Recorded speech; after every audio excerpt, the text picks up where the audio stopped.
discussing on veteran coach Josiah N. Johnson. That's the former coach of the national team.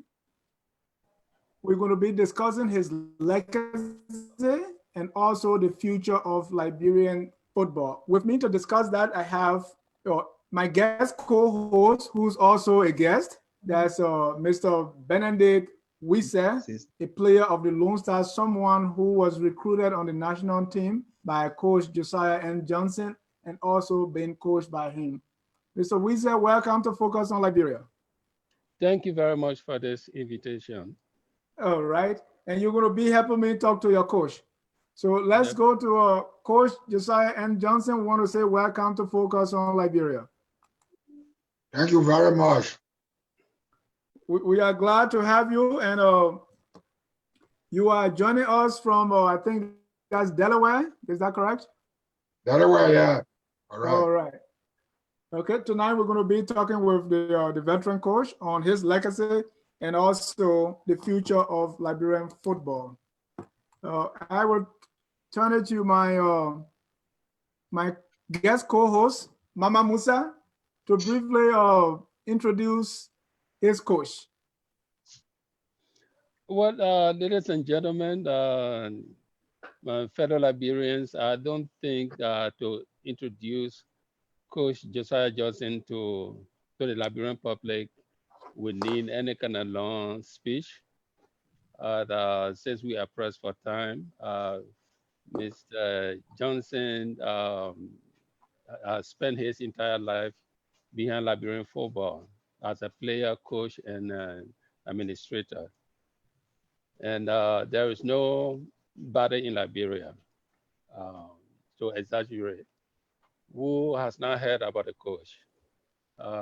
He stands as a legend in our sports, and for the sacrifices he has made, he is appreciated by everybody. And I would say that with hesitation. And the opportunity to be on the line with him is an honor. Here I introduce to you the legendary Liberian football coach, Mr. Josiah N. Johnson. Coach, once again, we want to say welcome to Focus on Liberia. And if you have a few words just to greet our people before we begin the show. I just want to say big thank you for those of you who have created such an opportunity for us. And we ask God to be with every one of us and let us be successful in life. Thank you. Thank you. Thank you so much. That's the voice of veteran coach Josiah N. Johnson. So, Coach, we are glad to have you. I know when I was born, you were already coaching. And so our entire life was fulfilled. So I want us to briefly begin by just going all the way back to how you began. You know, give us little biographical information about yourself and how you get started with Liberian football, playing football yourself. Let's start from there, all the way back. Well, as a matter of fact, football being a very popular sport in Liberia, I got involved with football when I was 13 years of age. I played my first division football for the second team, which were honor youth leaders during the St. Patrick's days. So I have complete almost 30 years playing football. And I was not only a player, but a playmaker on the club I play for and the national team respectively. As a matter of fact, the game of football, which is being considered today as modern football, I have to introduce it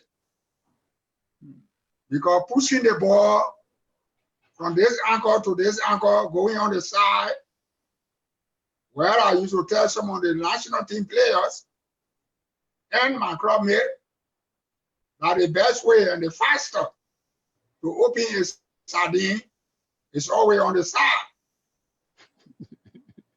I was able to control the ball, and the ball never used to control me. Being a playmaker, I was responsible to coordinate with the rest of the players. Because I have respect for each player on the team, I did not say that I was the best player, because in football, you need discipline, you need passion, and that commitment. So I have respect for my teammates, match officials, even my opponent. We use the word opponent because for 90 minutes, the team you're playing against, they are not your enemies. You are only opponents. After the game, when the game is over, whosoever is victorious, automatically, you have to accept it. So this is where my career came from. So I was respected as a great player on the national team. And the goals I scored for the many years, I told you, almost 30 some more years playing, both for club and the national team. I scored them from 40 to 45-yard distance. The evidence is there. In Liberia, where 1962, Liberia versus Sierra Leone, it was a friendly match. We beat them 3-1. And the first goal I scored on one of the top goalkeepers on the continent at the time, according to Ray, was about almost 45 yards a distance from the goal. This goal resulted to spectators who were standing watching the game. They didn't have money to enter the stadium. You know what we call, how they call it, the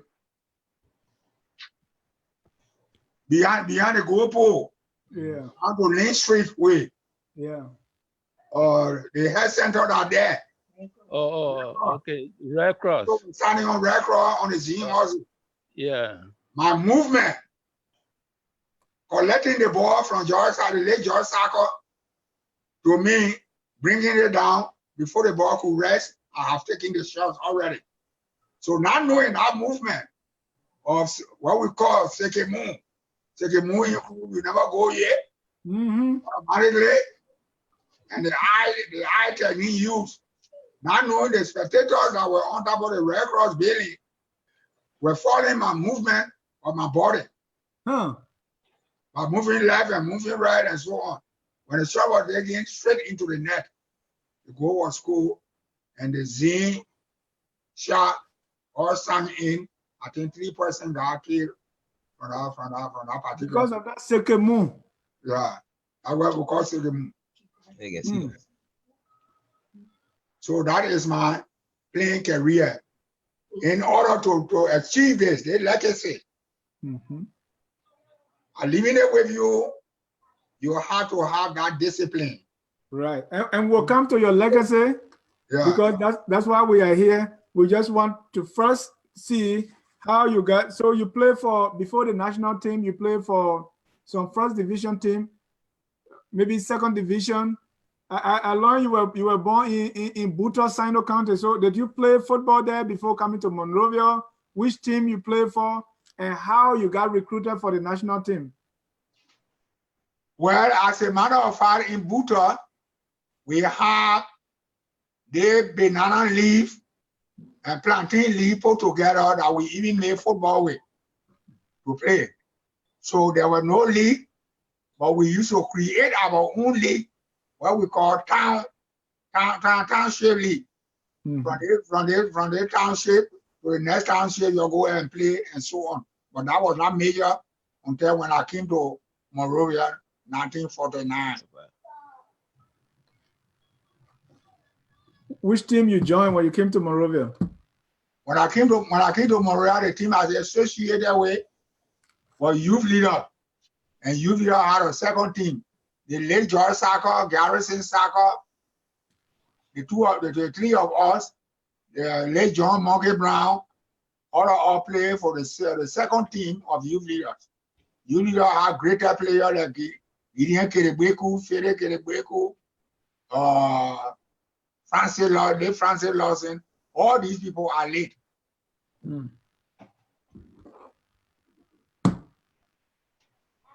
So who put you on the national team and when you got there?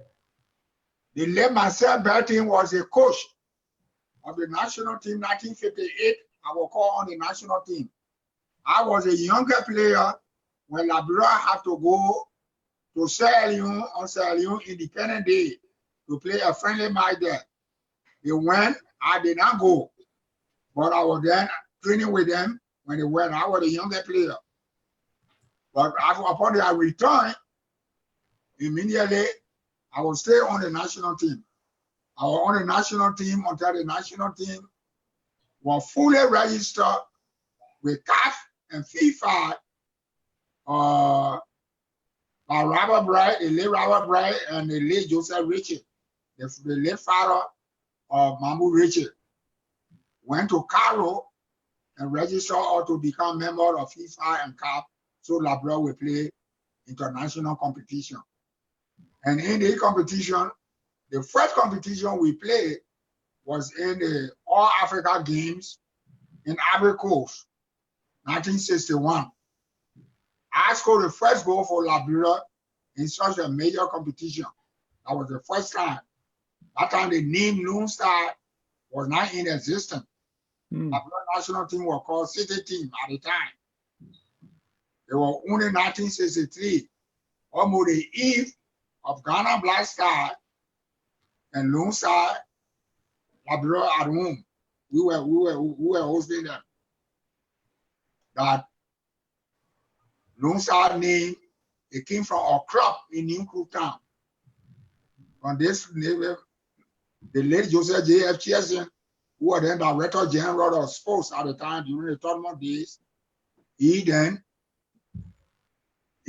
asked the people that own the club in New Crook Town that the Lone Star name be given to the national team of Liberia, and it was honored and accepted.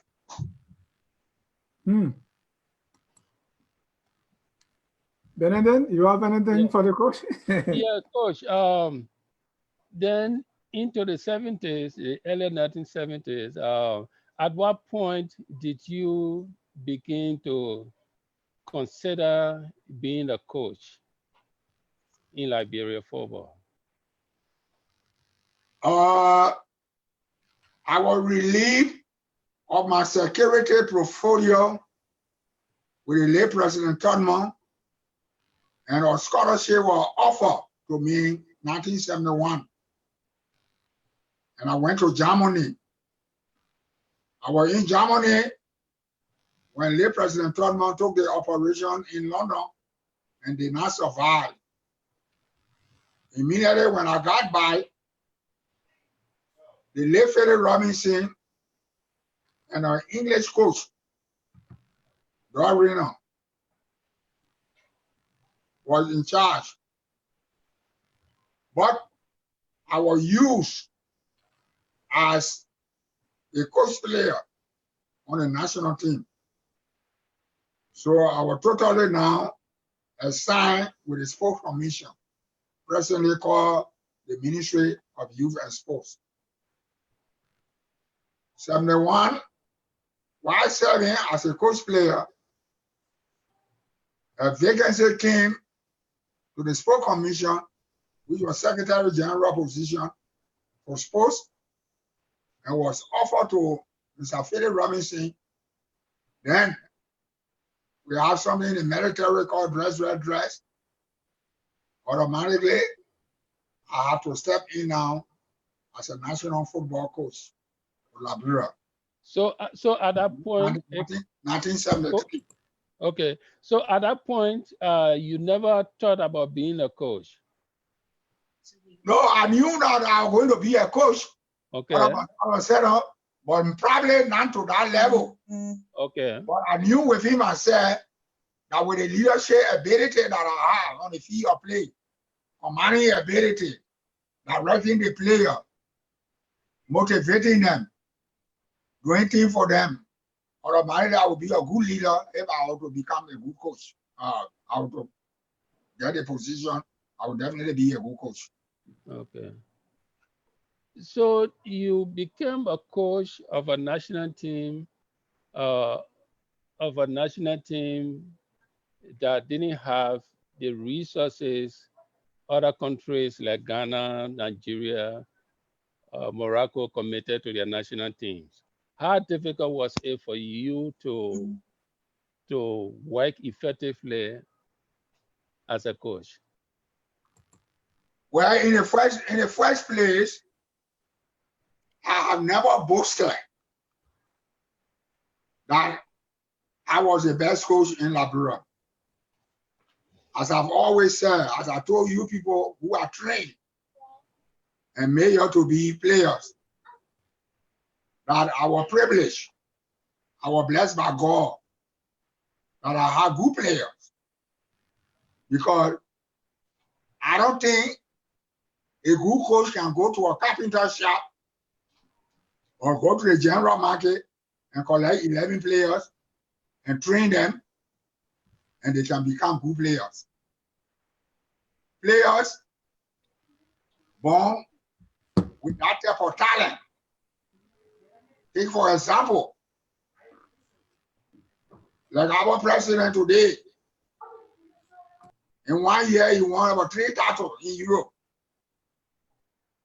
Since he left Europe, we don't have Liberians that are playing there now. But when he was there were a lot of Liberians because he was a good player, and other scouts wanted to see rest of Liberian to go there. And a lot of Liberians played there, including Christopher Wood, Kevin Sebwe, James Sadiba, etc., etc. But since Georgia left Europe, automatically we have no one there. So as a matter of fact, if you can see now what we call modern football, every coach now wants good player to play on his team. That is why people continue to buy good players. So if you don't have good player, you cannot be a good coach. Okay. So I always boasted that I was blessed in the year 1979 when we hosted the Six Nation tournament. Like you, Benedict Wissett, and other rest of the good players like Anthony Gray, Solomon Sibley, Patrick Arthur, Coco there. Santos. Many of you are here now today. We won the Six Nation tournament, and not only against the 16, but we against good teams. Seeing that I just played the final of the African Cup of Nations against Algeria. We and Senegal were in a group with Gambia and Guinea. Coach. We beat Gambia in the final. Yeah. Coach, Yeah. Being a coach, there are a lot of requirements. You became a coach after serving after playing with certain players. And when you were moved into the position of head coach for the national team, you have under you as your players, some of the players that you have played with. How was it difficult for you to deal with them? Or maybe I should ask the question this way: did it pose difficulties for you to coach those who you have already played with as your teammates? Okay, it was not difficult for me because as I narrated to you, the public, when I was playing on the club's team, I played with some players Then I turned around and became coach. So while we were playing together, I was almost holding the title of a coach because I was the leader. I was the conductor on the field of play. I tell you when to slow down, when to move on the side, etc., etc. So if you came on the national team, even,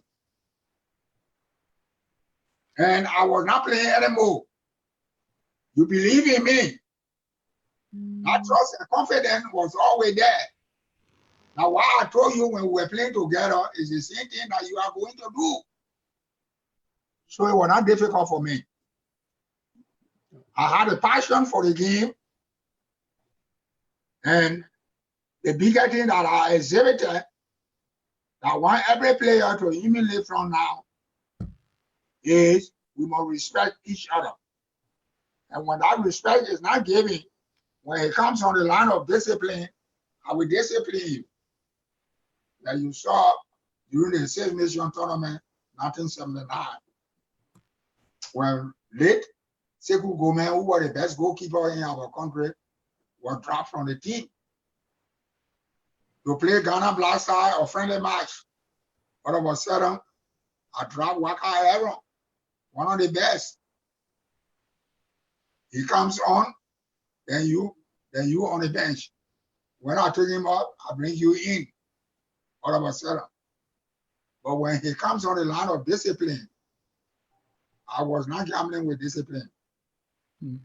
Because no player is bigger than the coach. The coach is bigger than the player.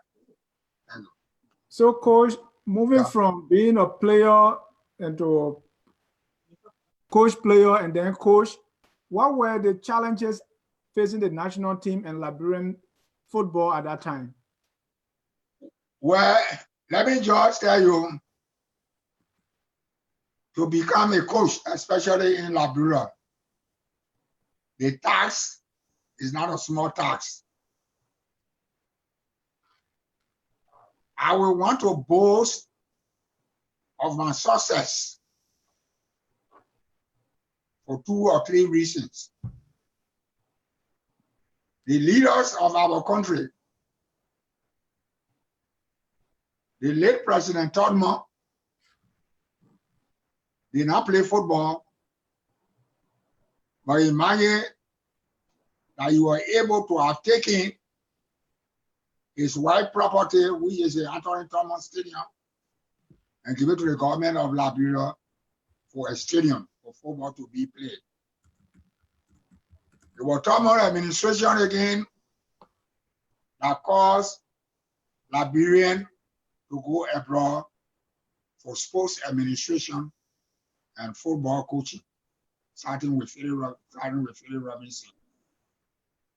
Now, when Todman died, Toba became president. I was privileged and blessed by God that presidents that came to the mansion in Liberia were people who knew us from the football field. So it was very easy for us to communicate with them if there were any difficulties. Now we have problem for government in supporting football when Toba took over newly. Based on this, the performances of the national team from 1973 to 75 were very poor because we were not going on camp on time. No incentive was provided. Based on the neglect,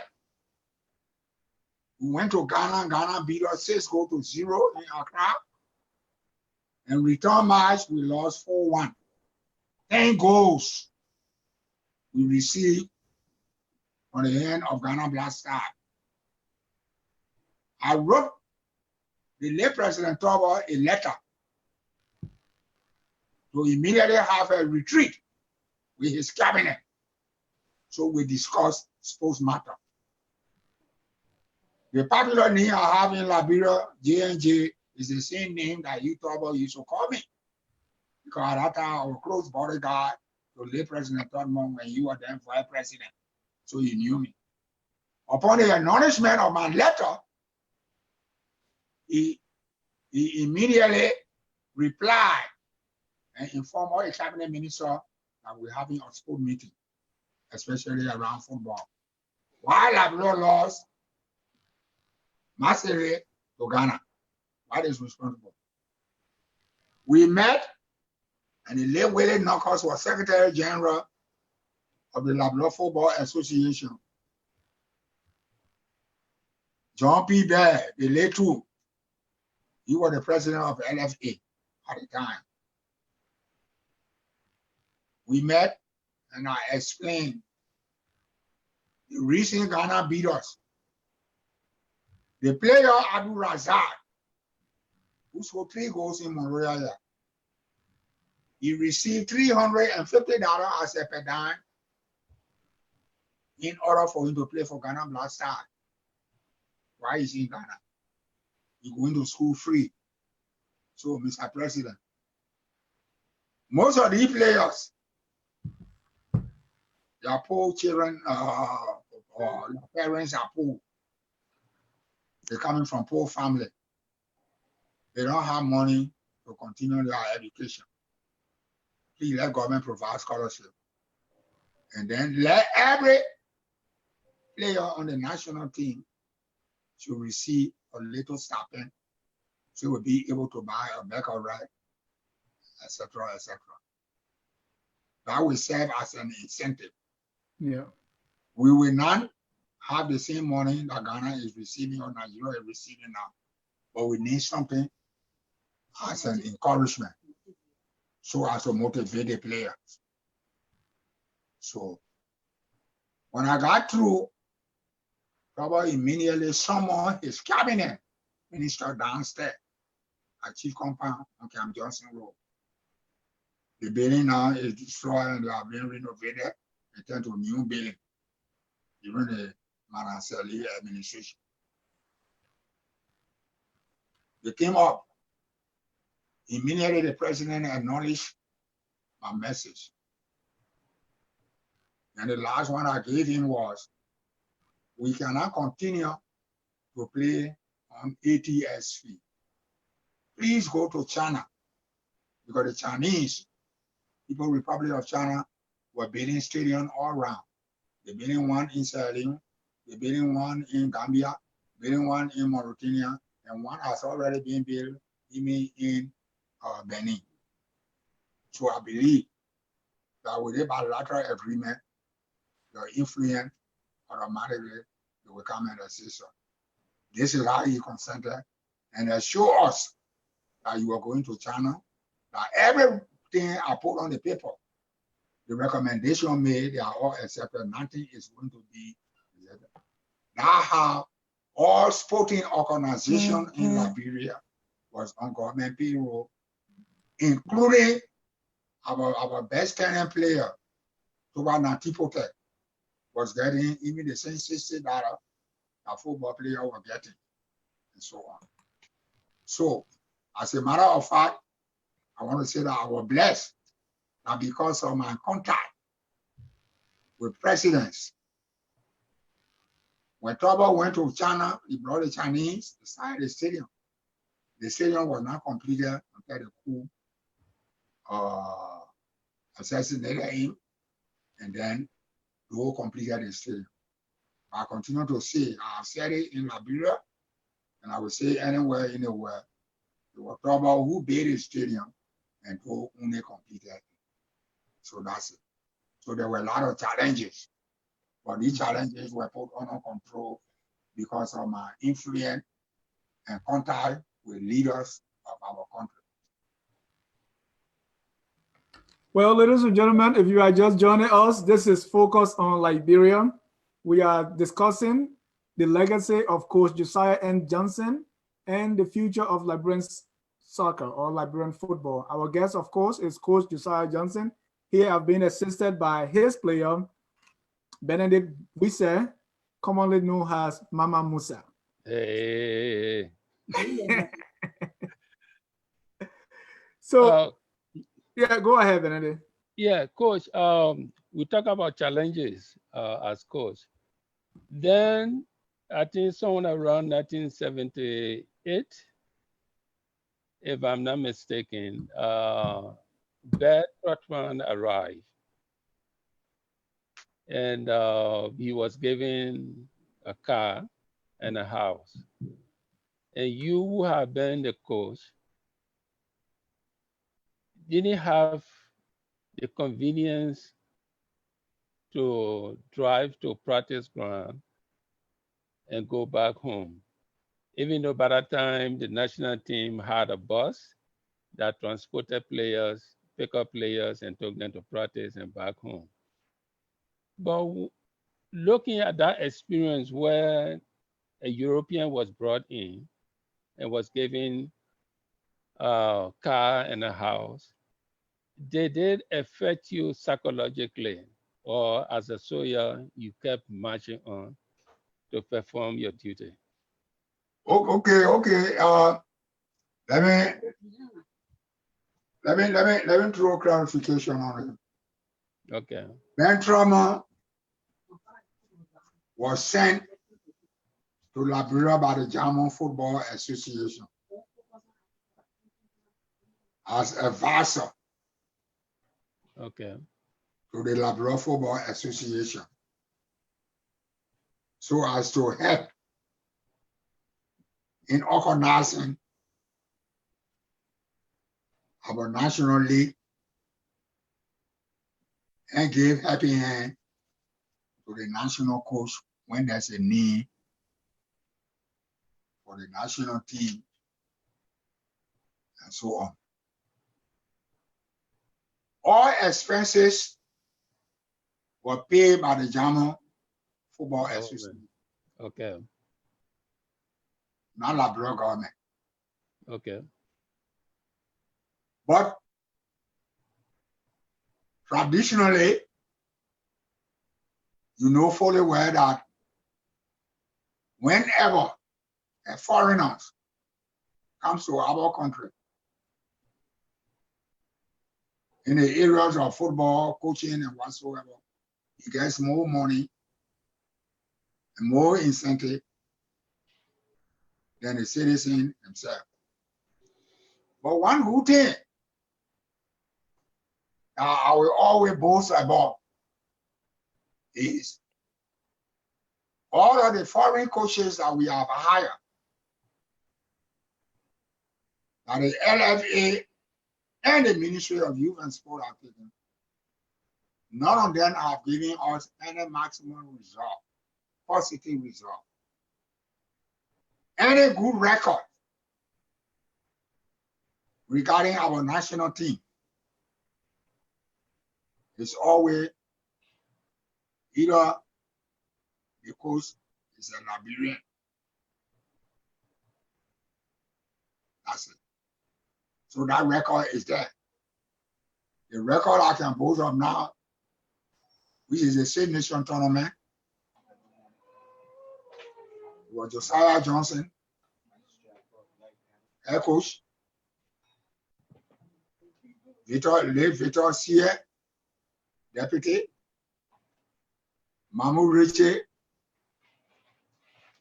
administrative and technical officer. We were three that were in charge. Coach Ben Trauma was sitting on the side. Whatever information he had, he will pass it over to me secretly. But if you can remember, he did not even participate into the training or the selection of the players. So that's it. Okay. So, coach, after Ghana beat Liberia 4-1, then it seems then that a transformation was beginning regarding younger players replacing the older players, the generation of the Patriotiers, Christopher Nepe, Baba Gay. Baba Gay had left at that time. Samuel To, Vava George, Tommy Mann. How did you manage to constitute a new national team? What did you look at in the players who you brought in? Because I came in later on, 77. But how did you manage to recruit? What did you look for in some of the players that you brought on the national team to replace the Patriotiers and the others who were just leaving? Okay. A coach have to be innovative.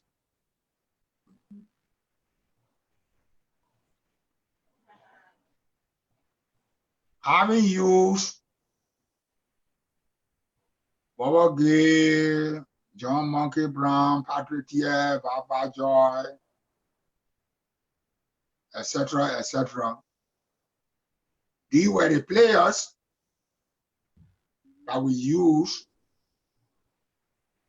and we were beating by Ghana 10-1.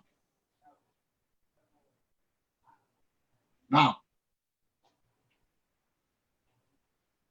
you have to go down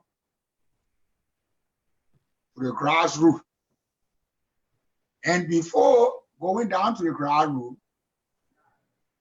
it is not because that Ghana beat us 10-1.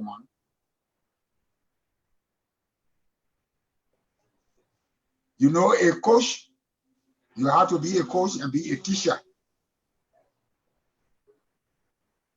I saw you all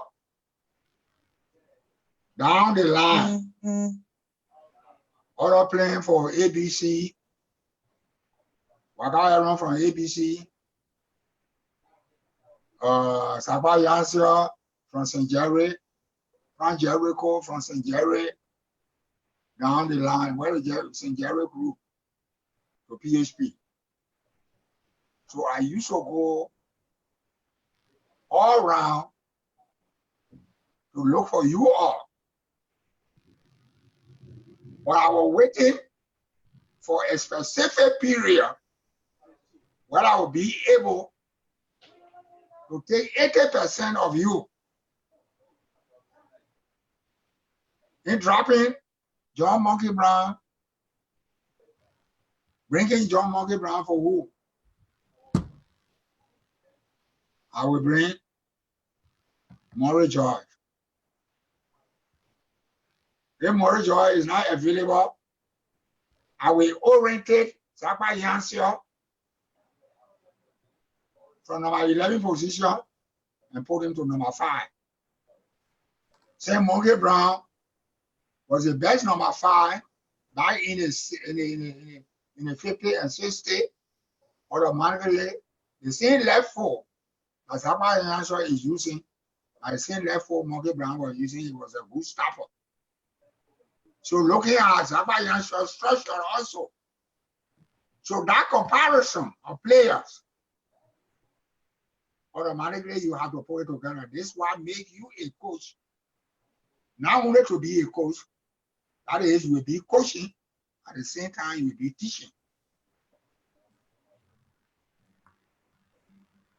That's where the innovation come about.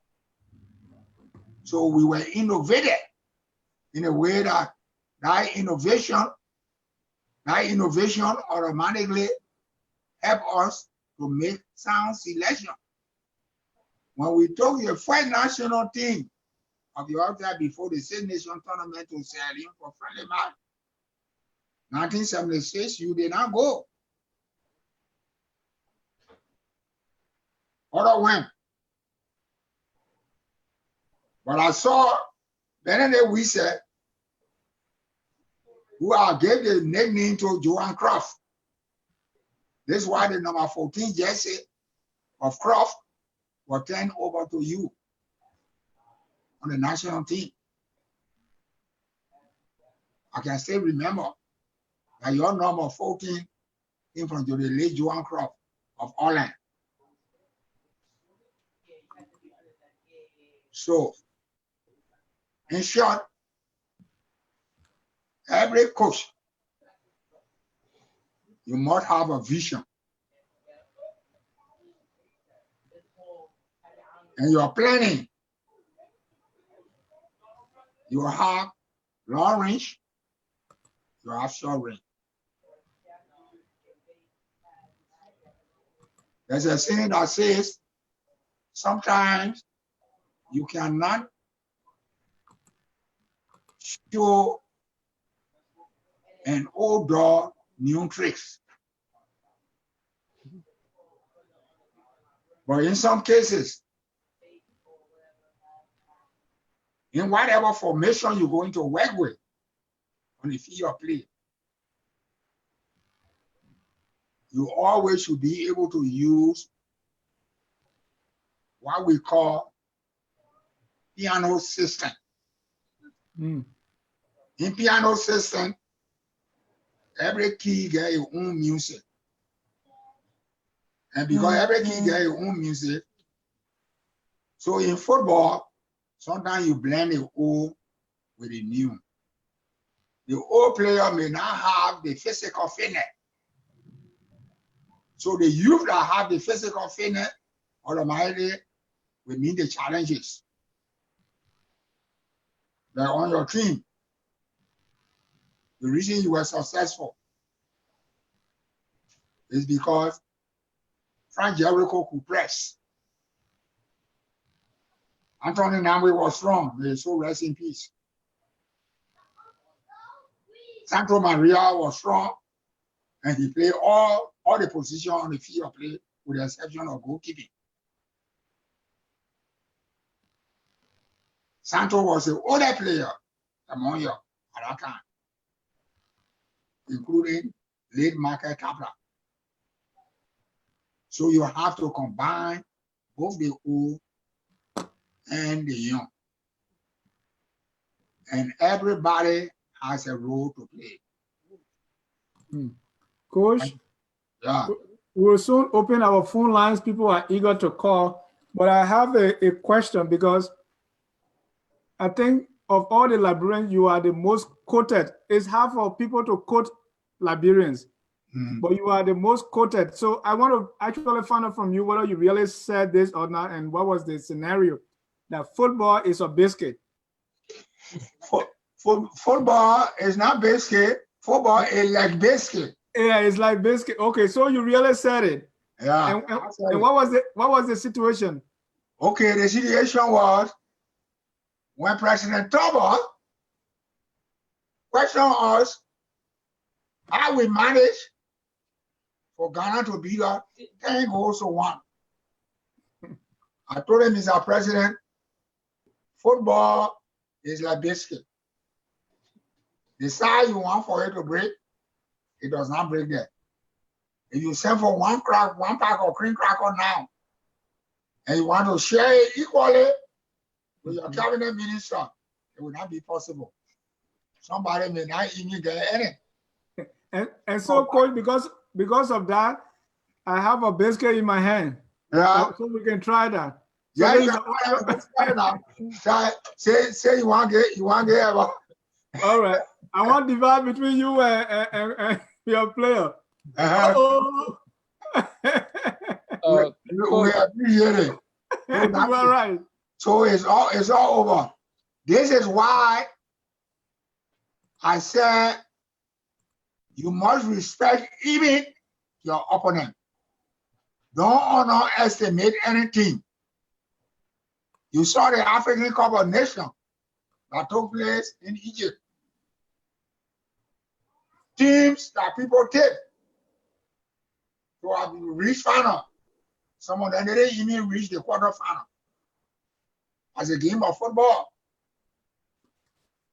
Teams like Madagascar that people didn't even accept to reach quarterfinal. They went to quarterfinal. So automatically, again, That is part of my legacy now as a coach. When I leave the world, the name Josiah Johnson say football in a biscuit. Coach, yeah. When 1976, I had not broken through yet.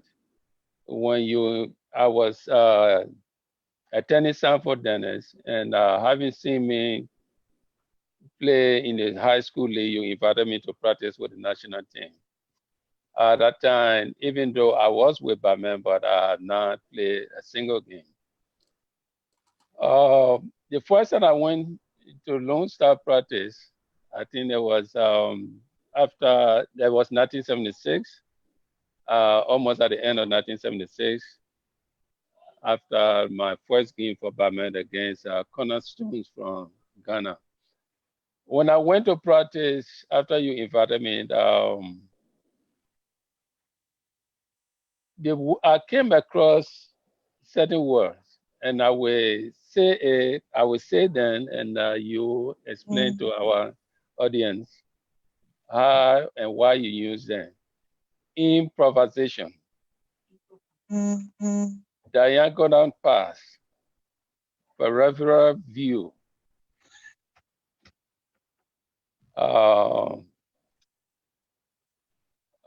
back pass. I want for you to take each one of them and explain to our public what you meant. Okay. Each of those words. Okay. Let's start with improvisation. Yeah, the word improvisation, it means when you are in difficulty. The ball is with you.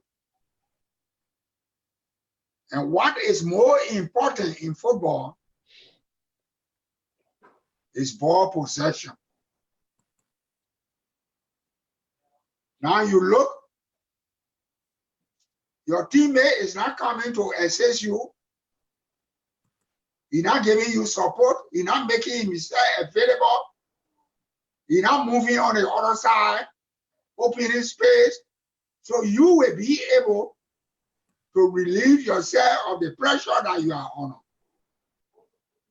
Then you have to improvise. You cannot take the ball and give it to your opponent. Giving the ball to your opponent, automatically you giving him your ammunition. Because football that you play, it is the ball that has to enter the goal before goal is scored. So once you take it over and you attack him, automatically the principles, the terminology, you have to know them. So we have in theory, which you have to transform to practice. You need depth in attack. You need improvisation, which I just explained. Okay. So diagonal pass. You need diagonal pass. Diagonal pass means you crossing the ball from this extreme to the other extreme. But you're not even crossing because the coach tells you that you should cross it. Be sure that somebody is there that you are passing the ball to. Square pass. Whether it's short or a long, the object is it should be directed to your teammate. Okay. Or there's an empty space that your teammate is running to. Okay. Another thing I want to say. View. Yeah. You know, when I became coach, I was still an active player. So I believe in my demonstration. Today, the old age has reached me. I can't even kick a ball from penalty spot now because of old age and the petty injury in the knee, etc., etc. But you can remember that if you did it, give a diagonal pass to meet a framer to head into the net. I would say the Ben, give me the ball. Prof, send the ball out to me. And I will chip it there. If I chip it there 10 times, it will go directly on the framer head. So Okay. what is sometimes lacking with our young coaches today, they do a lot of talking. They don't demonstrate. They have to stop the game when certain system is not working. Stop it, and you take it over. Which are they with every one of you people. Thank you. Okay. For referral view.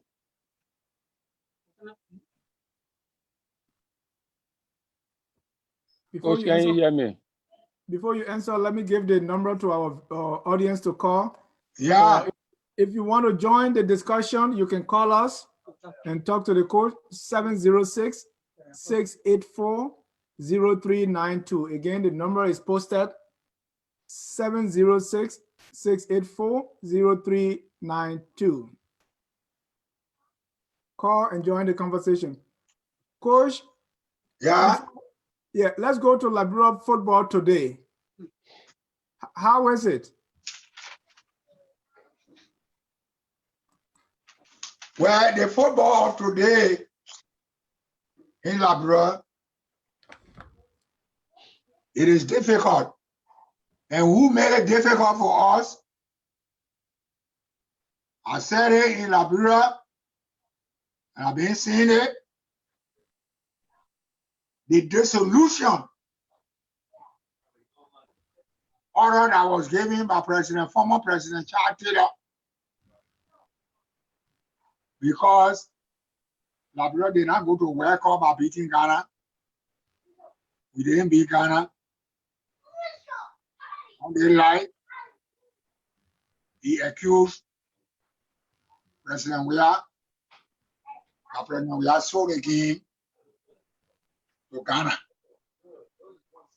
because people didn't want for him, international community didn't want for him to follow Yan Lungsa to go to Korea and Japan.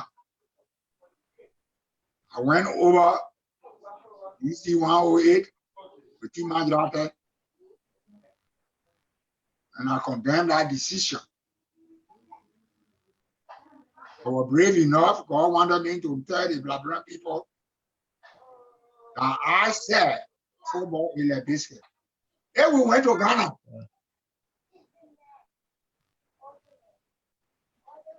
And defeated Ghana Black Star with all their top players.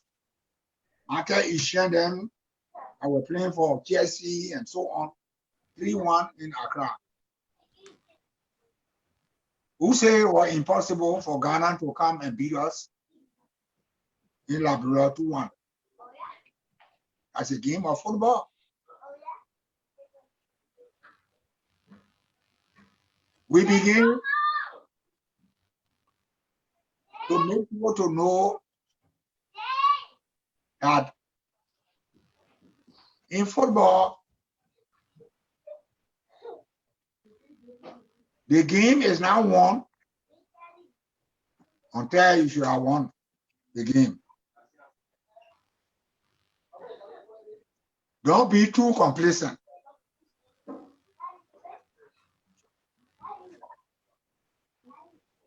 It is true that Ghana did not come with full set, but they came with players. And the young player they came with wanted to prove to the rest of the top players that they too can play for Ghana. That determination and willpower, they were able to award. But President Taylor, after he dissolved the team, all of the players that President Weah carried to Mali, we all scattered. Today, it is difficult for us to get a national team. Now, in order to see that football Football is stay in Liberia. But we have to look at the economic situation now in our country. The Ministry of Youth and Sports and the LFA, we have to go back to our tradition. Let the clubs that have some financial backing should go on our region from Nigeria, Benin, Ivory Coast, Ghana, Guinea, and Senegal, and bring some players to play on our clubs, like it was done during the Samuel Kebo regime. When this is done, because the competition, Liberia is the only country now that you see that playing with only Liberian nationals. No other national play in our league. I understand that. I know they say this guy have 2 players from Gambia, but I never saw them. But if you can remember, during the Dole regime, between 83 to 84, 85, 86, 87, before the national team of Liberia went to Brazil, even for training, we have Guinean, we have Ghanaian, we have Ivorian, etc., etc. And for both IE, Barrow, and LTRC, because they had the financial backing to get good players. So we need a program in order for us to get back on track. Because right now our league is sub-Sana. Coach, Yeah. Talking about foreign players, you played during the period when players from Ghana came to Liberia and played there. James Ajay, John Owusu, Sherif, Gladstone Ofori, Apia. If you were to rate any one of them, who you think was the best among them? Gladstone Ofori, it was a masterpiece. Gladstone Ofori was a great player. My first time playing against him was 1966 when Barrow toured Ghana. He was then playing for Great Olympics. Okay, and we lost a Great Olympics in Accra. At that time, late Warren Boto was also on the team with Barrow. We went there. We left from Ghana immediately. It didn't take 1 month. It didn't take 1 month at the time. Late Kwame Nkrumah was overthrown. So our background with Ghana in football, if you can remember, 1958 when we lost the friendly game in Sierra Leone. 1959, Laha Jackson, we had him, and another group were called for to come to Liberia so they would be able to play for Liberia national team. But at that time, Wani Moto couldn't come because he was then called on the president team, what they call Republican, Kwame Nkrumah team. Because Baba Yara out of motorcar accident, and we who were playing our 7th position for Republican, we could no more play. We were in wheelchair. So until 1964, before Wani Boto was able to come to Liberia. So that's it. But Gladstone was one of the best players. Okay. Played for IE at the time. And he was a Barrow we used to worry about. Whenever whenever we're going to meet IE, we think of Ofori. But Ofori and myself used to dance it in the midfield. I see. Before we go to the calls, Dennis, please allow me to ask this question. Coach Willis Knuckles, how you would describe Willis Knuckles? Where will you place him as an administrator of Liberian football or sports in general? Benedict, to be very frank with you, your question puts tear in my heart. We lost somebody who had love for this particular sport. He himself did not play it, but like I said, the achievement that we were both about to be, there's so many people who contributed, and for them not to exist anymore is very sad. But that is the way of the law. We have to accept it. Thank you. Not willing knockers, we lost somebody. So coach, if you look at the Liberian, when Joe named himself to be president of the Liberian Football Association, he immediately brought Willie Knuckles as vice chair, Kevin George for administration, Carton Carpet for administration, Secretary General of the FA. So this was the organization that he had. So we're not surprised that Lone Star was quick enough in his own pre-tournament after they came from Brazil, in his own pre-tournament. For the first time we went final with that of Ghana. But for some other policy reasons and whatsoever, Willie Knuckles have resigned before the team could go to Brazil. But he helped President Doe in putting football to where football should be. You know, we cannot run football in Liberia because we lack a lot of things. President Josiah is talking about roads now. Probably the roads are connected to every part of Liberia,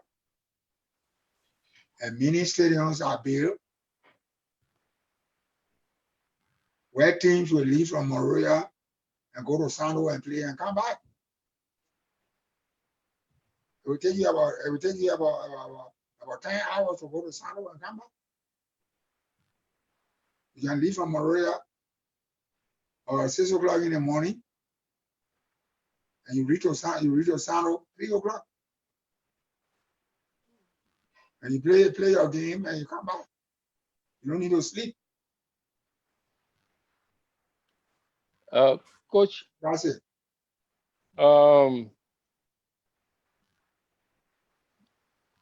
Many people have been in with people. I have had discussion with people about football. Some have expressed concern or disapproval of your psychology to speak to other players, to talk about other players, let's say foreign players, how good they were, to Liberian players who were going to present. And some of them did not take kindly to it. For me, it didn't make any difference. But philosophically, psychologically, can you explain to our audience what you were looking to achieve with that psychology? You are? That you will praise a foreign player.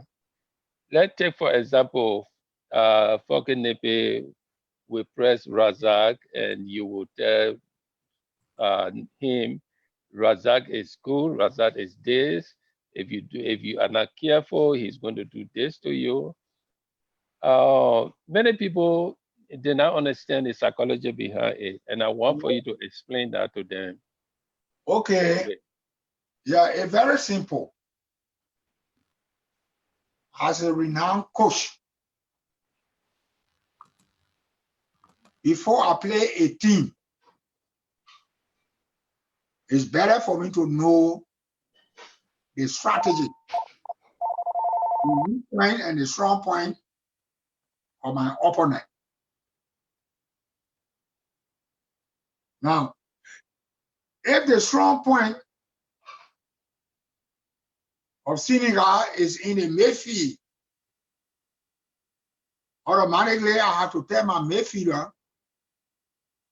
that it seems to me the player that are in the midfield, who is the playmaker, who is the distributor,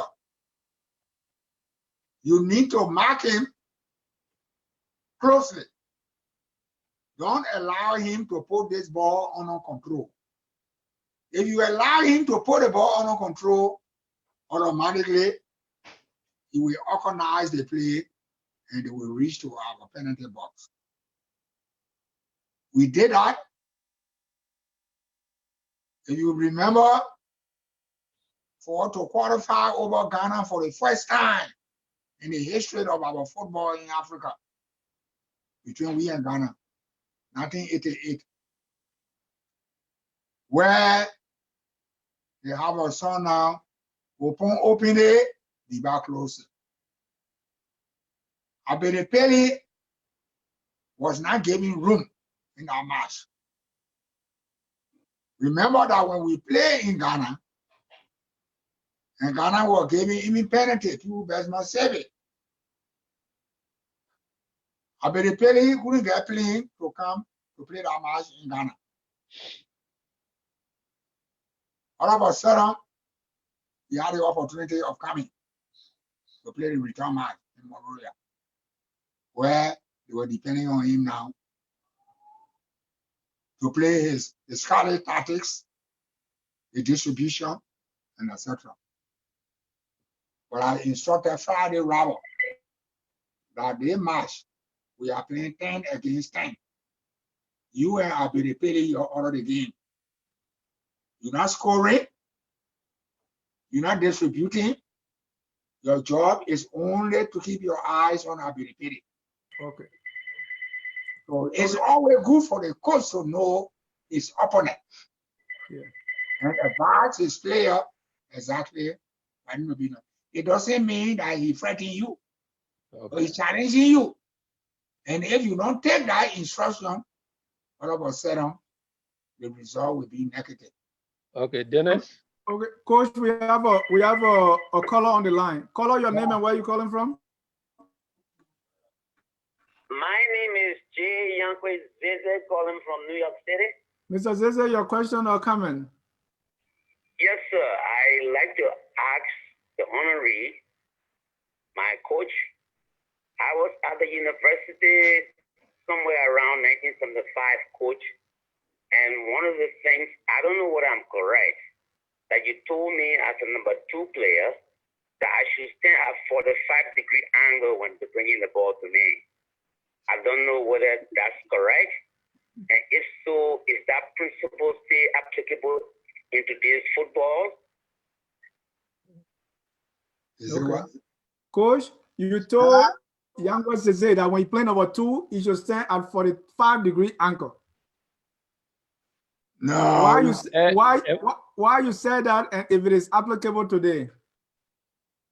Can they apply that today? No, actually, the word 45-degree was not used. In modern football, especially when we went to Germany for the first time, 71,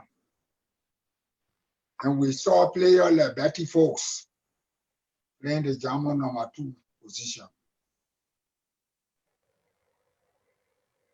Number 2, 3, they are not players that static. They don't stand to one position. They cover the defense, who is the sweeper. At the same time,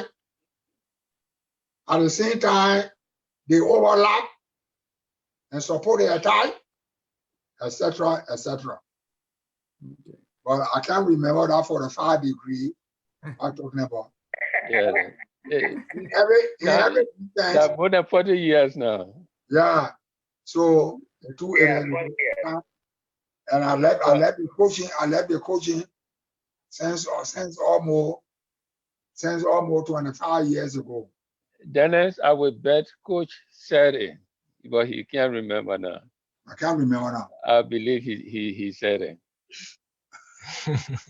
Back to you, Dennis.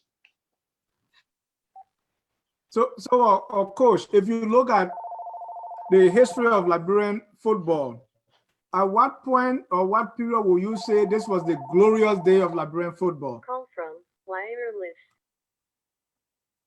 From the glorious days, where no day you will consider to be glorious, except you play a competition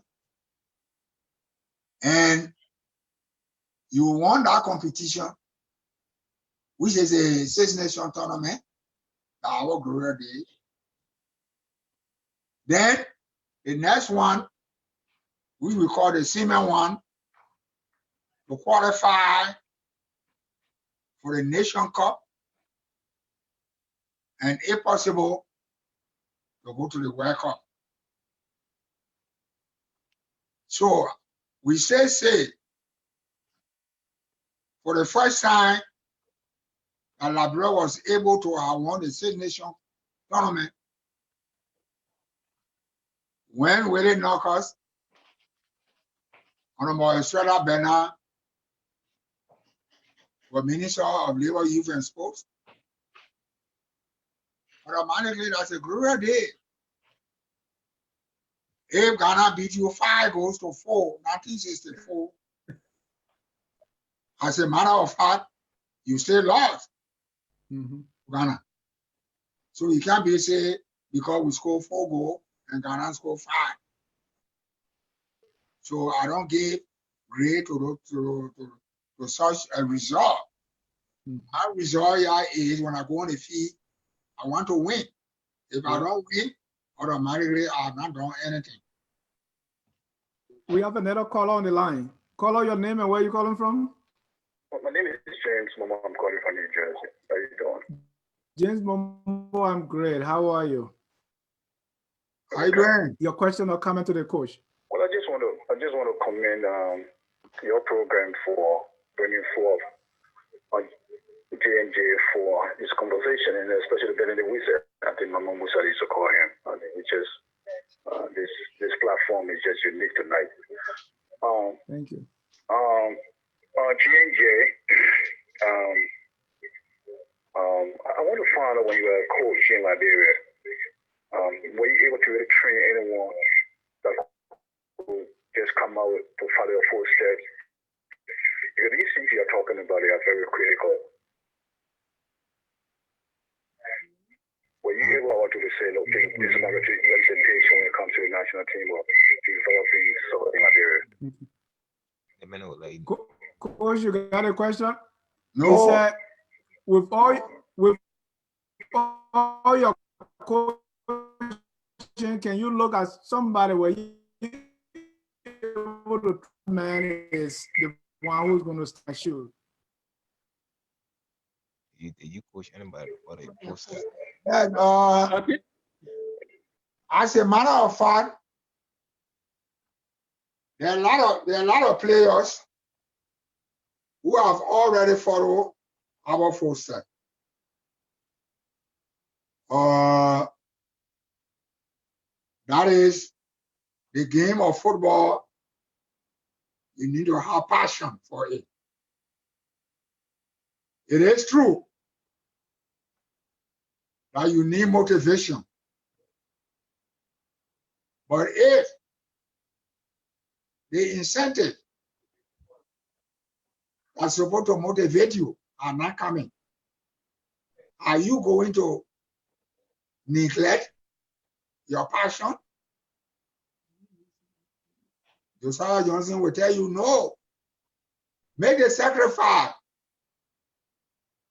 Probably if you don't get it at home today, you go and get it from abroad.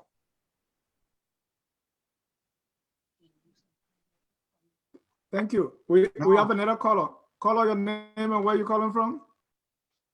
No, my name is Moses. I'm calling from Malaysia. How are you? Your name again? Moses, my name is Moses. Oh, Moses from Mauritius. Thank you so much for calling. Your question or comment? Question. Sure. I intend to ask a question. Go ahead, sir. Yeah, okay. My question is concerning voter issue. Okay, that since we came out, okay, as little children and until we grew on, to be hearing about money voter, but some told us that money voter didn't exist. So my question to our father is that can you please tell us, your listening audience, concerning money voter issue, whether he existed or how he died? Okay. Thank you. You can take your answer off the air. Coach, about Wani Boto, did he really exist and how did he die? What is the story? Well, Wani Boto played on the same club with me, Barrow, when he came from Ghana, 1964. The first thing he played for was IE.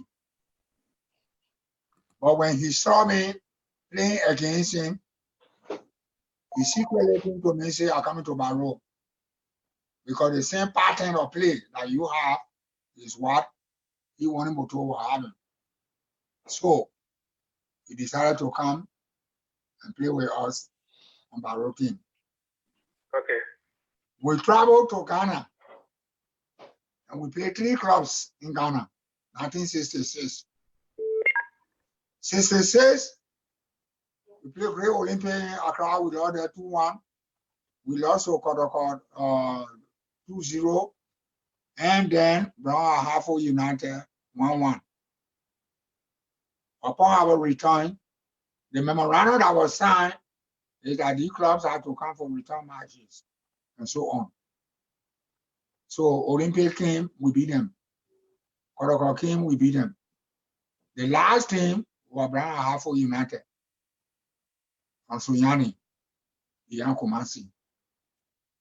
So there was a long ball that I sent across the field. Wani Boto, the ball was in flight. This was a diagonal pass from 6th position going to number 7 or 8 position across the field. The goalkeeper, ball was in the air, came up to where Wani Boto jump to also head the ball in the net. The elbow, the two of them collided while in the air. And Wani Boto fell down. And when we went to him, he couldn't get up by himself. Not knowing how some rib dislocation. So while in the hospital, IE and Barrow, were the 2 leading teams in the country at that time. Every football tournament are IE and Barrow. So we had the best out of 3 UTA Cup. And in the UTA Cup, we played 3 times and there was no winner. Every now and then the game would draw. Only go to stay in the hospital. The 4th one, that Benedict Wissel was talking about, Rasim Ofori. I was leading by room. First half, 1-0. That's one for it or Shannon. Morning Boto, according to himself, he said he fell for me because then I was the only person in our midfield. So all of a sudden, Bryson Ofori, Ferry Davis, Simeon Davis, and etc. So he wanted to come and help. So he ran away from the hospital. And when he came on the field, everybody accepted him for him to play.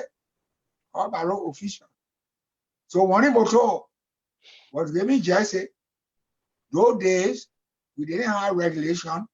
That player, before you play, you have to register on the referee sheet and so on. The regulation was not in existence.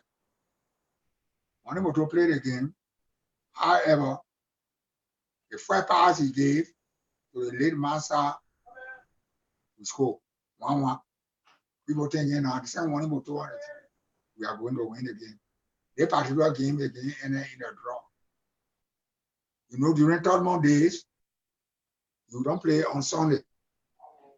Our big football matches were on Saturday. So Monday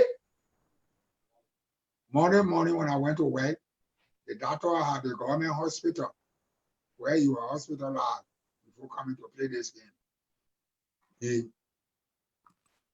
The doctor sent for me because all the medical documents I signed for them, I processed them and whatsoever. So the doctor called me from the mansion after I working as a security in the SSS. So when he called me, he said, why you allow one to play? So the blood or the mind, the bleeding was too much. Therefore, we should tell the president to get one to other Liberia, let him go for operation in London. The message was passed on to the late President Tonma, and he consented. He immediately authorized the special assistant at the time to him, Mr. May Pamo. TK was processed. Morning Boto was supposed to, it was on a Tuesday when the discussion was on, the remainder was on. Thursday morning Boto was supposed to leave Liberia by Swiss Air to London. Wednesday night, 11 o'clock, Morning Boto died. So that was the cause of his death. This story is true. We have another call on the line. Caller, Yes, hello? caller, your name and where you calling from? I'm Victor. I'm calling from Richmond, Virginia. Victor, your question or comment? Yeah, my question is to Coach J&J.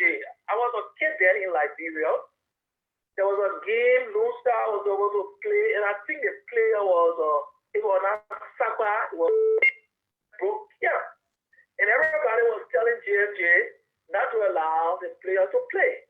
And J&J used his own discretion and he allowed the player to play. And I want to find out from Coach J&J whether it was why he did not discipline that particular player at that time. Who was the player? Is it Sakpa? He's not too sure. It was not Saka or Abonabo. One of them broke up, and the Liberian was saying, they should not allow the person to play. He allowed him to play. Because he said, after he played, I will discipline him. But I want to know why he allowed him to play before disciplining. Yeah, he said either Sakpa Nyansia or Abona broke camp, but you still allow him to play. You can take your answer off the air, Victor. Not to my knowledge. Like I said, I don't compromise. I don't know about that either. Disciplinary action against good player. I can't remember this player. There's no player about Yansua is in America right now. I do not recall anything like that. Okay. We have another caller on the line. Caller, your name and where you calling from? Hello? Yes, caller. My name is James. I'm calling from Maryland. Your question or comment? A question. Sure. Yeah, Coach, my question is a two-part question. Did you regret the national team not taking James calling from Maryland. Yes, go ahead. Yeah, Coach, this is a question for you. It's a two-part question. It's a question. Go ahead. My question is, do you regret the national team at the time, I think it was in the 80s on the regime, not accepting the offer to go to Morocco to be trained? And the number two question of that is, why impact the defense invaders made the Liberian soccer upon the return from Morocco? Thank you. Oh, okay. The impact made by defense invader, you know, this was just something that the Moroccan, after they defeated us, eliminated us from the African Cup of Nations, they offer that our national team should go there and train. The trip was not intended for defense invader. It was for the senior national team. But this is a financial problem. The dime was not available for the player to go. So the player refused. They were not going to Morocco. They were not leaving their family. They needed money to live with their family and so on, because they were going there for 6 months. But the promise was made that immediately when we reach Morocco, after 2 weeks' time, our money will be there. But since the player was not willing to go, President Doe, being a military man, automatically, he believed in what we call dictatorship. He said, live free believe that if the Lone Star team say not going, then let us send defense invader. That how defense invader went. The impact made by defense invader, there were some players now who we call on the national team. Josiah Lincoln, James Bodywell Carroll, and 2 more other players were called from defense invader and came on the national team. So that would say that that is an impact that they made. So they were all good players. They played for the national teams for about 2-3 years before the war.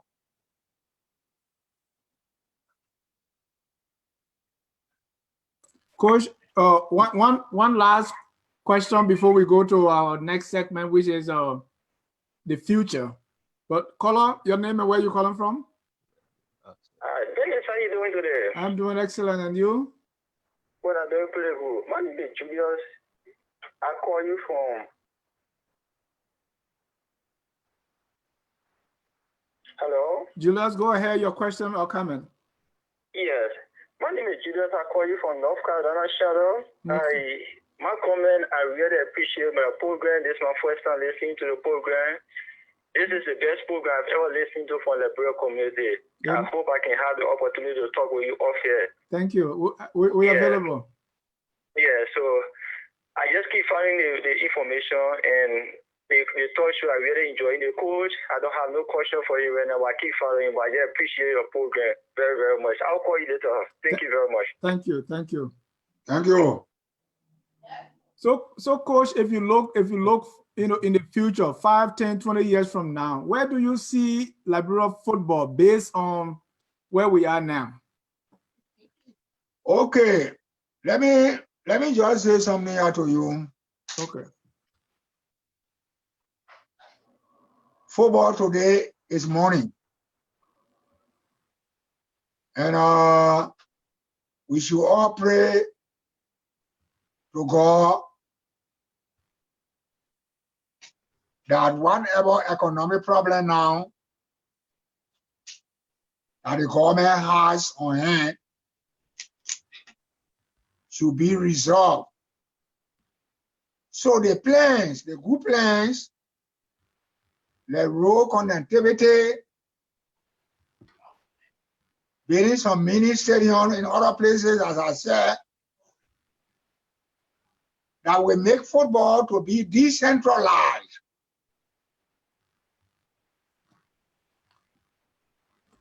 Football we play in Liberia, we just play in Monrovia alone. Mm-hmm. All of the top clubs are in Monrovia. Clubs should be traveling from Bapolu to Kema.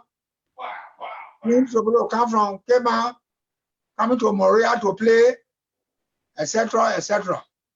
We don't need 8 or 10 teams in Monrovia. But because we don't have the roads, we don't have the facilities. Today, if you look at the training ground in Monrovia, there are some clubs they don't even have feet to train on. It becomes difficult. Where Barrow used to have Pupu factory, Barrow does not have a fee now to practice on. IE used to use air fee as a training ground. Today they don't have it. So as a matter of fact, let us pray to God that whatever plans that the government has for the development of Liberia, we should all get on board and help President Weah to overcome the problems that he has today. The problem with George Weah is not George Weah problem. It's a problem that started for too long. So we all should mobilize ourselves and work alongside him so we'll be able to achieve what we want to achieve for Liberia. Thank you. And Benedict, let me bring you in. First of all, there's a comment here from Issa Kezulu. He said, my eldest brother nicknamed himself as Benedict Wisse. Thank God I have seen this most talk about. Wait for it. No, go ahead. Yeah, I said wait for it. Okay.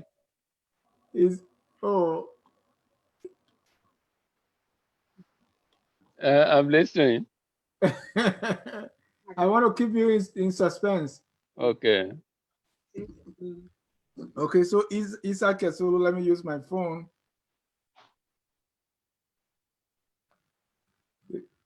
He said, Issa, thank God that the most talk about Benedict Wisse that he can lay eye on him today. That's an honor. Indeed, it is an honor. You know, I have always maintained a position that, with honesty, that when people talk about Liberia's greatest players, I shouldn't be among them. I may have been talented, but play very briefly. So for me to be counted among those who play over 10 years for Lone Star, you know, for the country, in the country, yeah, I think they deserve the honor more than I do. So when I'm mentioned, even in argument, I appreciate it very deeply, very highly. And so you know, I feel honored that Kiazulu feel that about me, or he sees that about me. And you can't demand people to respect you, but if people willingly respect you, they offer their respects to you, it is something that you ought to appreciate very much. Right. So I do. Yeah, he said the most talk about master dribbler. Yeah, people say they say I was a good dribbler. I get Coach and you know, the comment on that. I didn't see myself play, but people said certain things, describe how I play, and sometimes I used to wonder whether they were just exaggerating or they were telling the truth. You know, but it was a brief time, and I appreciate it. Coach, thank you so much. Ma Kwedi Sanse, this myth of the late Wani Boto is now being laid to rest. Thank you, J&J. All right, so Mr. Wisse, Yes. I know you have something planned for Coach J&J. That's why. Yeah. Okay, so first, before you talk about that, give us a little brief background of players or athletes being honored in Liberia, and why you decided, or why your group decided to honor J&J at this time. Well, you know, our country has a very sad story of recognizing its citizens. We commit ourselves to honoring those who only serve in government, instead of actually looking at every contribution a citizen makes to the national life of the country. Teachers, police officers, ordinary people in the quarters of the country, in their unique ways, they have been able to contribute to the national life of Liberia. Coach did it his own way, and it was through sports, through football. And I personally was lucky to have been a witness to his commitment to us. We were young people when he recruited some of us. I was not playing for any big team. I was just playing for Sanford Dennis high school when he asked me to come and play for the national team, to practice with the national team rather. But I was somehow nervous. Several times did not go there. And when I finally played for Bame and he put me on the national team, along the way, the national team, you can say, or I would say, helped me to develop as a person. It made me to recognize that, I was somebody. So, but our country has never tried to recognize these people.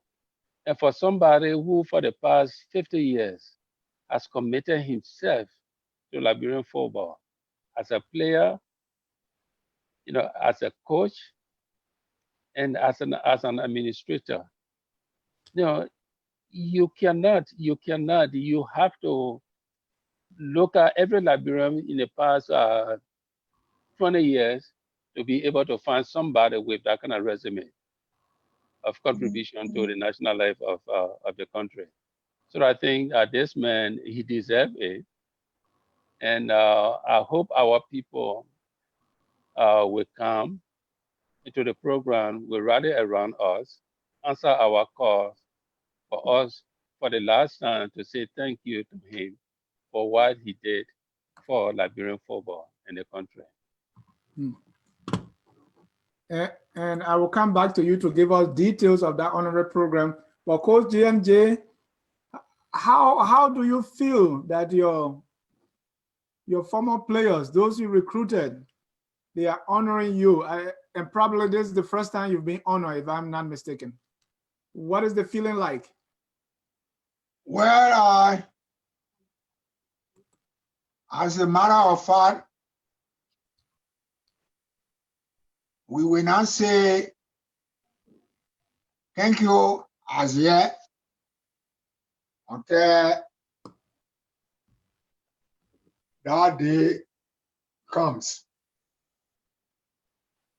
But like what Joan Croft just said, we are very much grateful to them. When I was coaching them, they saw what I did as a coach,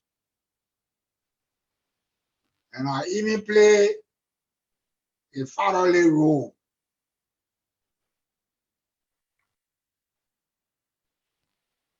I am the first coach of the Republic of Liberia who could not take or could not have taken a player to practice ground without eating, or after practice without eating. You have to eat something, because you need energy. So those were some of the things that I believe they remember, for which they believe that I should get my flower before God takes me. So what I always say to my children, yeah, don't look at today.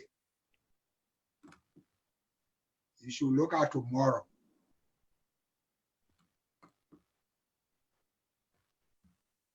Jesus Christ believed in one thing,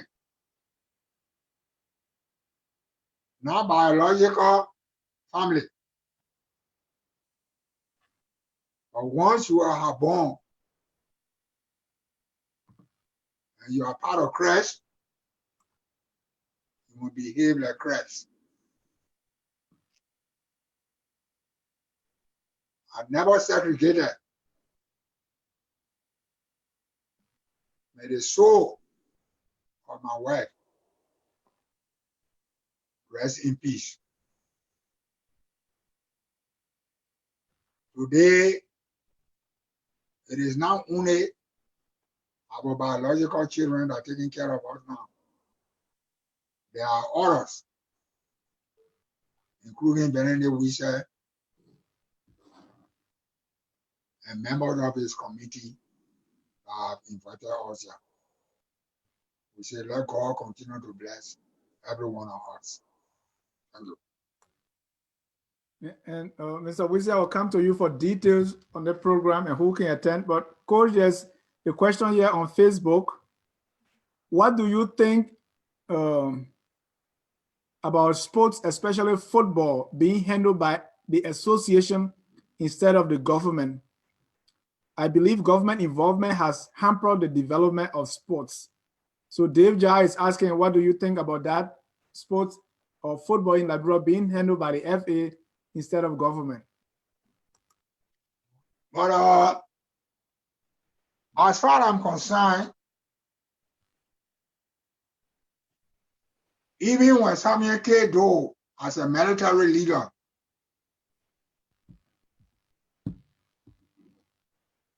was in charge of football,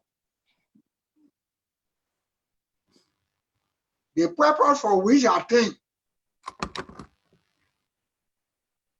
that the government is only responsible for the national team. Whenever there's international engagement, like you playing World Cup and African Cup of Nations, these are two major competitions, youth teams, the government will have to get involved in. But football is controlled by the Football Association. Okay. There have been no interfering. Yeah. One more question from Facebook from J. Bakui Hine. He said, during the 80s and the early 90s, why is it that players from other clubs like Oilers, St. Joseph, Fulani, Young Eagles, etc., had limited selection on the national team? Okay. Like I always say to you people, national team is not run like we're running parliament. Right now in Liberia, you have 15 counties. Mhm. It means every county has 2 representatives, Two senators.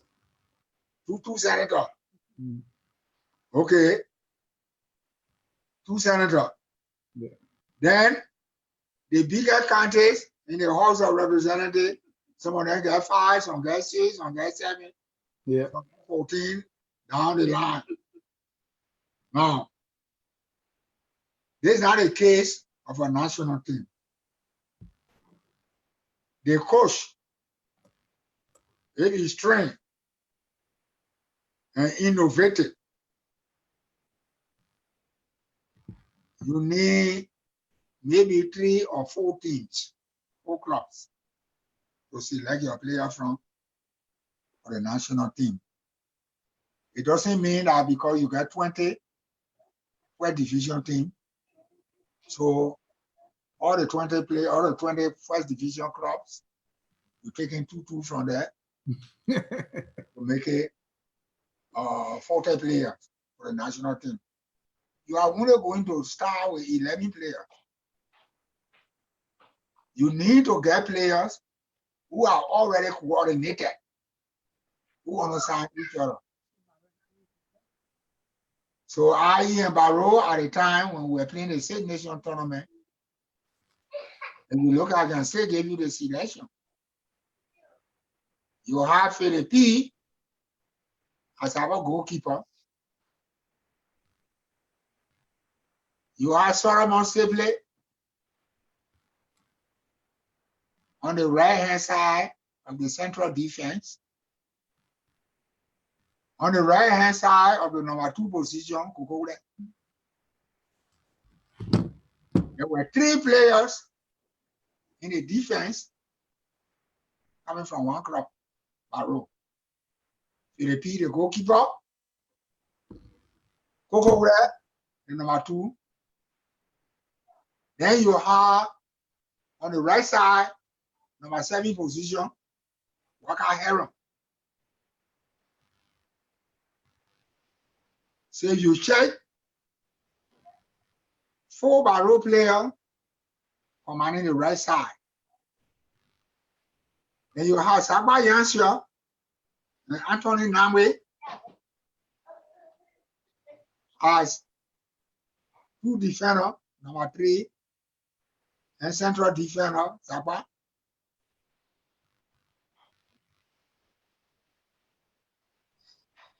And went to Asset.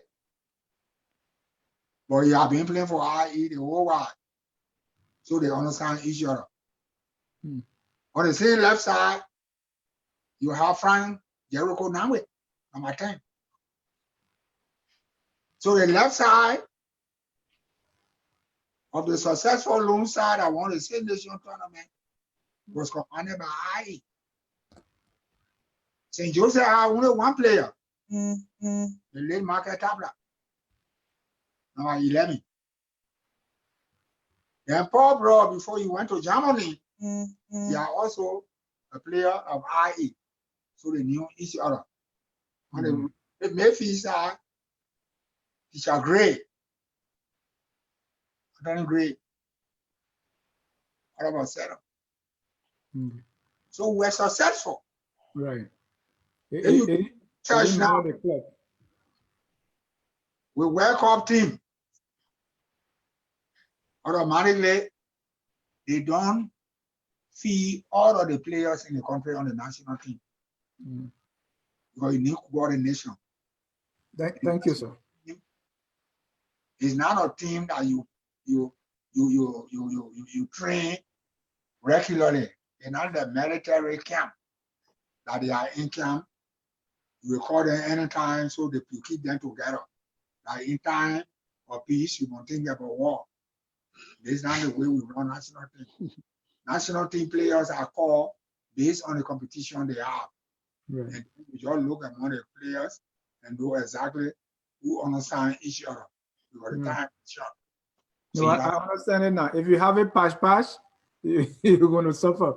So let me go back to you, Mr. Wisa, to talk about the honorary program as we are gradually drawing down the curtain Okay. To honor. So give us more details. Who can come and what you need? Who are all the people behind this honor program? What the organizing committee include the members of the committee,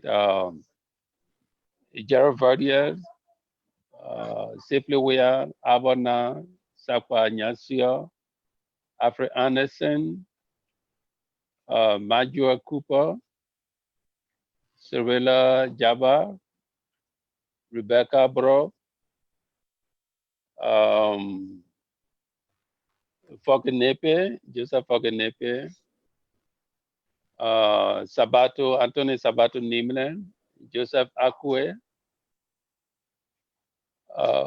Just for, yeah, we are the ones, these are the members of the organizing committee. Okay. The program will be held during over the Labor Day weekend, starting on Friday, August 30th rather, on Friday, which is the meet and greet in Newark. And then Saturday will be the program itself, on Saturday, the 31st of August. And then on Sunday, which is the 1st of September, we will have the cookout in the park. And then we will have an exhibition all-star game. I think it is appropriate for us to just have that game for the coach for the last time, for him and for us. And the entrance to the program is $25. We are asking all Liberians. No group is barred from coming there.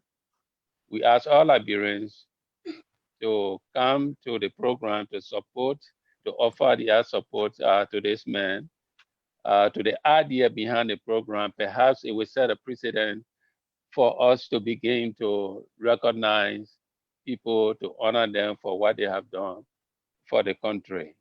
Talking about ordinary people. Before you continue, before you continue, do you Yes. have a cash app or anything where we can send the money? Because I want to send my $25 there now and encourage our listeners to do so. Well, I'm embarrassed to admit that I don't know anything about the cash app thing. So our contribution has been sent out to either me directly or to Jared Verdier. Okay. And that information has been posted on Facebook over and over. So whoever wants to make a contribution, other people are doing so. The friend of mine in London is sending his contribution to us. How? So How do we send our contribution? well, you can either do it through the Western Union or MoneyGram with my name on it, or Jared Verdier's name on it. Jared Verdier lives in Willingsboro, and I live in New York City. So if anybody wants to send a contribution through Western Union or MoneyGram, I'm in Brooklyn, New York, and they should be written in Benedict Wissa, and your name will be posted on Facebook as a contributor to the program to honor Coach Josiah Johnson. What is Jared Verdier's number so we can post it? Because I think we should still set up any of the means that is easier. Cash App, Zelle, all the different applications to send money. Okay. And then we can do that. Okay, what I will do is after we get off air, I will go to the focus on Liberia page and put the information there in details. Great. Yeah, so that people can go straight there and make the contribution that they want to make. We are still soliciting donations. Putting a program like this, putting a program together, one like this is very challenging. We need financial support. For those who have promised to send their contribution, we appreciate it. We are still looking forward anxiously to your contribution. So please, the detailed information will be followed on the page of the Focus on Liberia page on Facebook. I mean, I want to appreciate you and your group for doing this for Coach JMJ,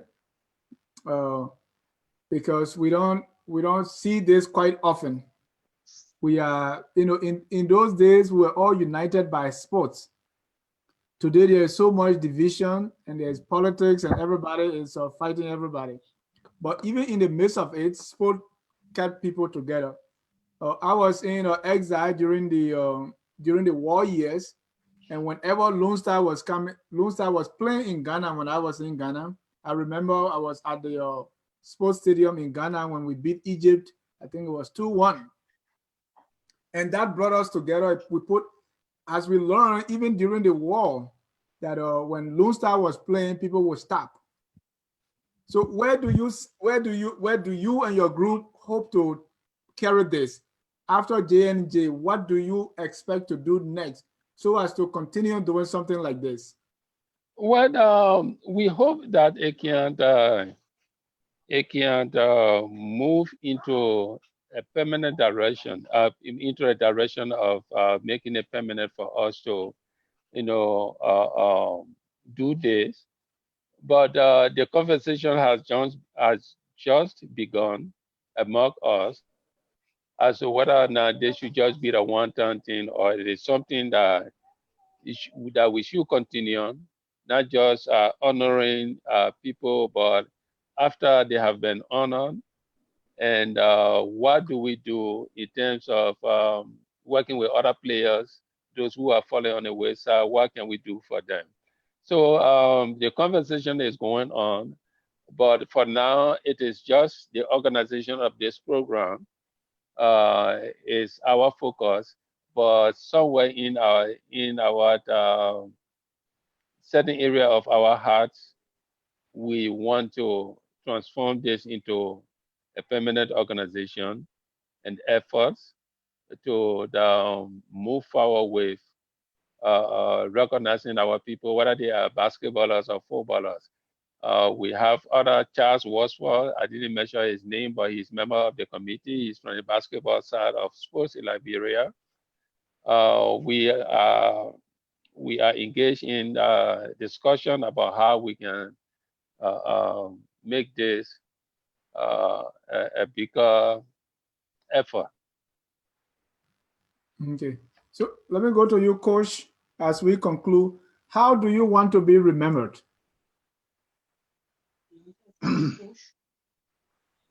Well, I have no choice. The idea that group of former players got together and invited me, yeah. This is my first time coming to the great United States. It is based upon their invitation that I'm here. Whatever they deem necessary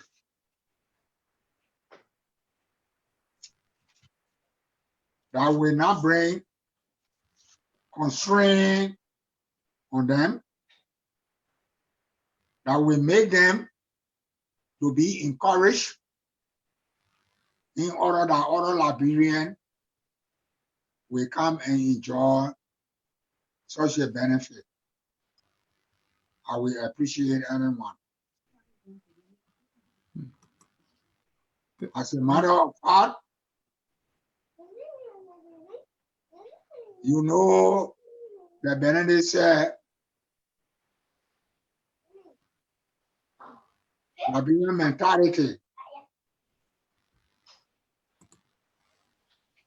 the root cause or causes of problem in our country today,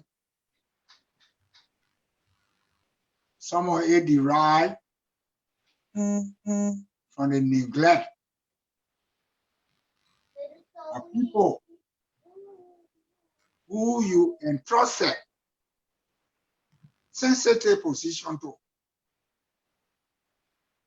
who because of the love and the interest of the country,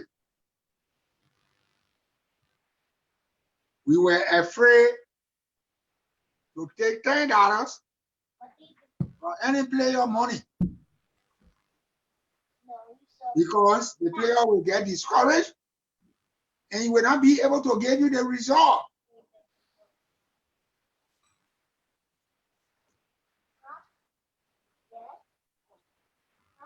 Today, players complain. They don't get in this, they don't get in that, they don't get in that. But during our days, when they Whistle and other players who play under us, although there were a lot of challenges,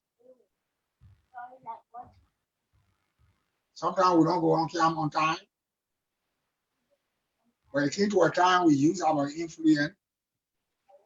The bomb mines was used as Lone Star camping area, where the German company used to be responsible for our sleeping.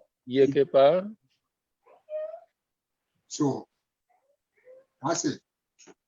So I will be happy. Whatever thing that they will do, that we serve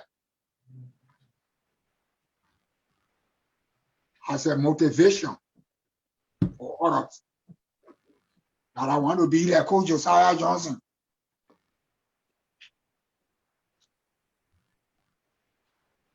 And now for myself. Yeah. Thank you. Thank you. So, Mr. Whistle, your final thoughts, and how will you remember your coach? Well, I think putting this program together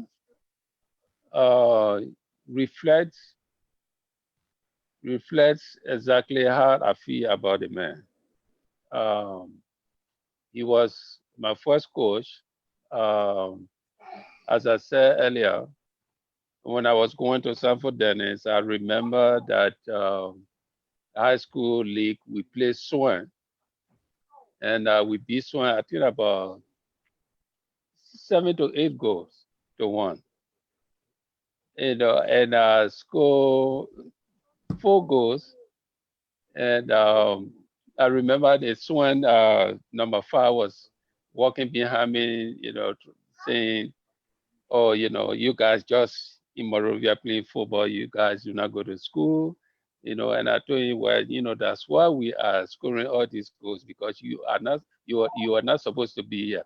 But anyway, after that game, coach saw me, and the first time I've ever spoken to him, I'm talking about 78, 6, coming to 70, 75, and he advised me that if I play, if I conduct myself well, I will turn out to be a good player. And prophetically, I turned out to be a good player. People said I did well, so that I would take that.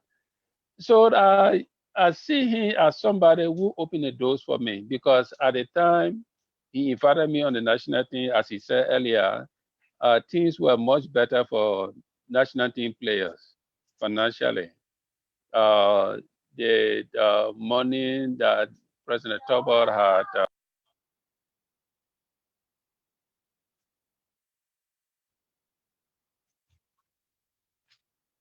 $125.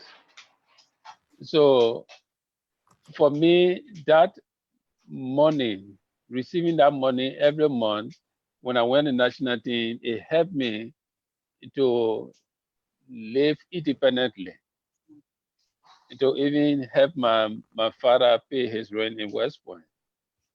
So that's why Coach Josiah means to me, not just a coach, but he was like a father figure.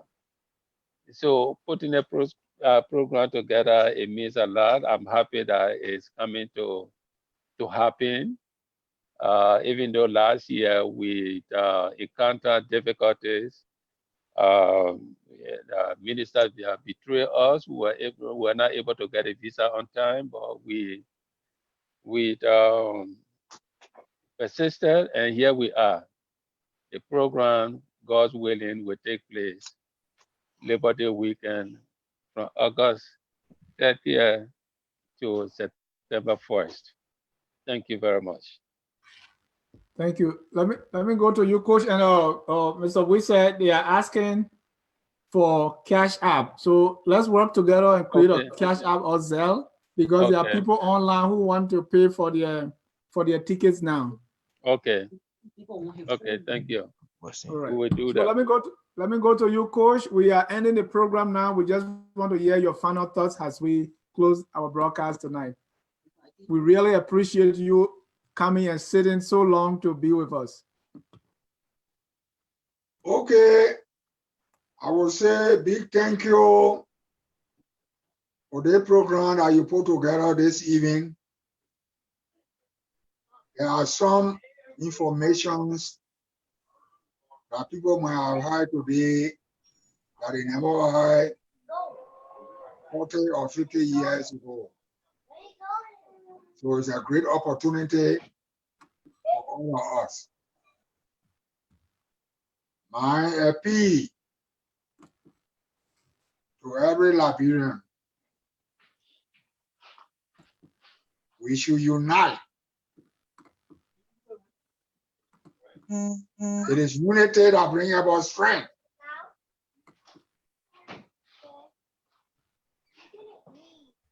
Today, we have our leader.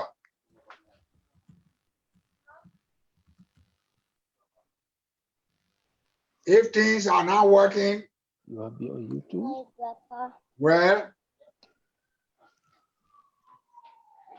as a Christian nation, Liberia, we should continue to pray.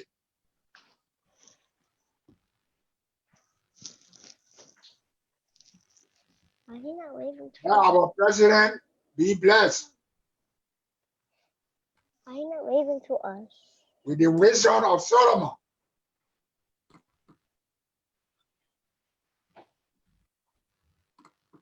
And the strength of Samson and the patience of Job.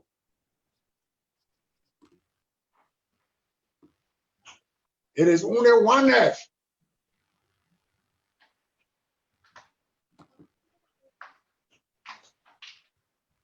that will make us to be stronger.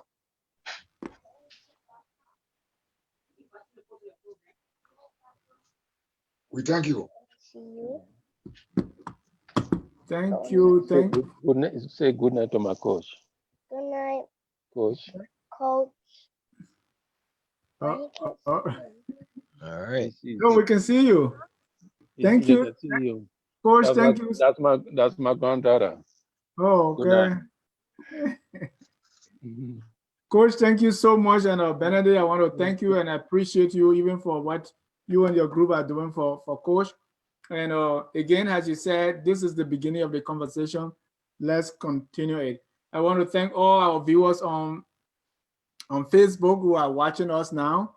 On behalf of my teammates, that is my co-host Danielle, and also my guest relations manager and product engineer Stephanie, we want to say thank you so much. And since the coach played for Barrow, we're going to end with a Barrow song. Thank you. All right, there's the engineer. Oh yeah. Oh. You have a good one.